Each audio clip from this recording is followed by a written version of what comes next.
എനർജിയുമായിട്ട് ബന്ധപ്പെട്ട ഒരു കാര്യമാണ് ഞാനിപ്പോൾ പറയുന്നത്. എനർജീനെ ക്രിയേറ്റ് ചെയ്യാനും പറ്റിയില്ല, ഡിസ്ട്രോയ് ചെയ്യാനും പറ്റിയില്ല. അത് നമ്മളിലുണ്ട്. അത് നമ്മുടെ ഒഴുക്ക് നമ്മളിലേക്ക് കൂട്ടുക എന്നുള്ള, നമ്മൾ പ്യുവർ മൈൻഡായി മാറുക. അപ്പൊ നമ്മളിലേക്ക് അത് ഒഴുകി നിറയും. മറ്റുള്ളവർക്കും നമുക്ക് എനർജി കൊടുക്കാൻ സാധിക്കും. അപ്പം നമ്മൾ നല്ല ഹൈ എനർജി വൈബ്രേറ്റ് ചെയ്യുമ്പോൾ നമ്മുടെ ചുറ്റുമുള്ള ടീം മെമ്പേഴ്സിനും അത് ഗുണം ചെയ്യും. നമ്മളൊരു ക്രിക്കറ്റ് കളിയാണെങ്കിലും കൊള്ളാം, ബാസ്കറ്റ് ബോൾ ആണെങ്കിലും കൊള്ളാം, ബിസിനസ് ആണെങ്കിലും കൊള്ളാം, ഏത് കാര്യത്തിലാണെങ്കിലും നമ്മുടെ മാക്സിമം എനർജി നമ്മളിൽ നിറഞ്ഞു കവിയുന്ന രീതിയിൽ നമ്മൾ നിൽക്കണം.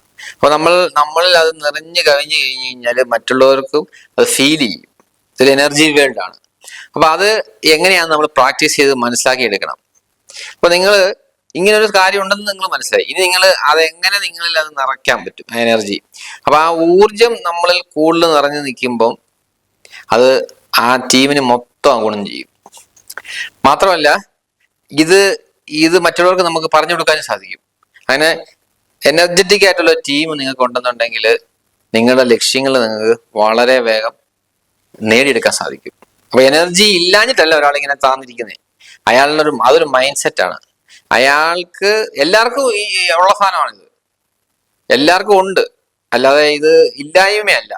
ഒരു മൈൻഡ് സെറ്റിന്റെ പ്രശ്നം കാരണം എനർജിയുടെ ഫ്ലോ കുറയുന്നതാണ്. അതെങ്ങനെ ആ ഹൈ ഫ്രീക്വൻസിയിൽ വൈബ്രേറ്റ് ചെയ്യാൻ പറ്റും, എങ്ങനെ എനർജി നമ്മളിലൂടെ ഒഴുകാൻ പറ്റും, ഇങ്ങനെയുള്ള കാര്യങ്ങൾ നമ്മൾ പ്രാക്ടീസ് ചെയ്യുമ്പോൾ നമുക്ക് മനസ്സിലാവും.